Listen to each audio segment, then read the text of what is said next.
नमस्कार।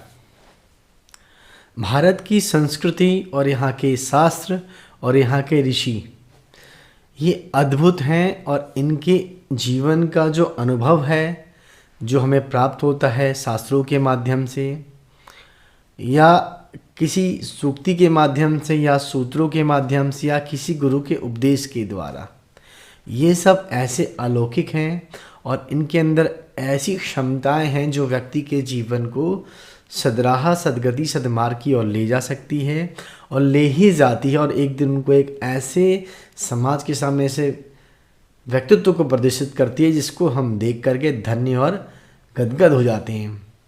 संस्कृत के शास्त्रों को पढ़ करके और अपने जीवन में अपना करके ऐसे ऐसे लोग हुए जिन्होंने इस धरती पर ऐसे ऐसे कार्य कर दिए जिनका नाम, जिनके जीवन का चरित्र या उनके जो सिद्धांत थे आज भी हमें पढ़ने को मिल जाते हैं, हम पढ़ते हैं या हमारी जिज्ञासा होती है उन्हें जानने की। जैसे कि हम बात करते हैं,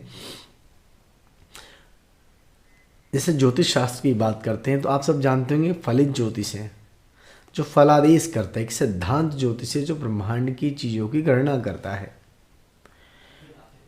और ये चीज़ें ऐसी चीज़ें हैं जो भविष्य के बारे में हर व्यक्ति जानना चाहता है और कि मेरे जीवन में क्या होने वाला है। ऐसी हमारे और भी शास्त्र हैं, जैसे आयुर्वेद शास्त्र है, संगीत शास्त्र है, वास्तु शास्त्र है या जो और भी नृत्यों से जुड़े हुए शास्त्र हैं या अनेक हमारे यहाँ विद्याएं हैं। तो वो सब चीज़ें हमारे शास्त्रों से जुड़ी हुई हैं। हमारे यहाँ दर्शनों की विशेष चर्चा होती है। दर्शन यानी कि दृष्टि, यानी एक ऐसी आँख, ऐसी चक्षु जिसके कारण आप वो चीज़ देख सकें जो अन्य व्यक्ति प्राणी जिनको समझ ना हो कि ये चीज़ें कैसी हो रही हैं या जो देखने में सक्षम ना हो। एक जो कवि होता है जिसके अंदर कवित्व होता है वो कुछ चीज़ें ऐसे लिख देता है जो दूरदृष्टा को ही दिखाई देती है, यानी कि जो वर्तमान में ना के भविष्य तक की चीज़ों को सोच ली और उसको एक समाज के सम्मुख रख दी। तो जो वैदिक परंपरा थी हमारी उसमें उससे जो चीज़ें धीरे धीरे निकल कर और उसको सार्वगर्भित रूप से समाज के सम्मुख रखने वाले हमारे जो आचार्य, जो ऋषि हुए, उनमें से कुछ लोगों ने उपनिषद रख दिए, कुछ लोगों ने हमारे पुराण रख दिए, कुछ लोगों ने अन्य अन्य शास्त्र लिख दिए। तो उसमें एक दर्शन की परंपरा भी आती है जो हमें एक सही दृष्टि दे।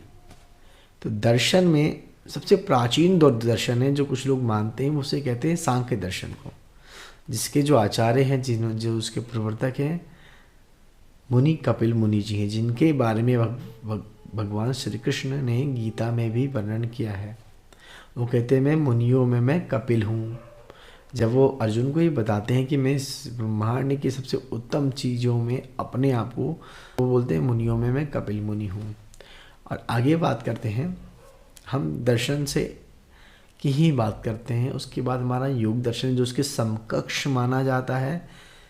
उसके बाद है न्याय वैशेषिक जो एक दूसरे के समकक्ष मानी जाती है, और पूर्व मीमांसा और उत्तर मीमांसा। उत्तर मीमांसा को हम वेदांत भी कह देते हैं।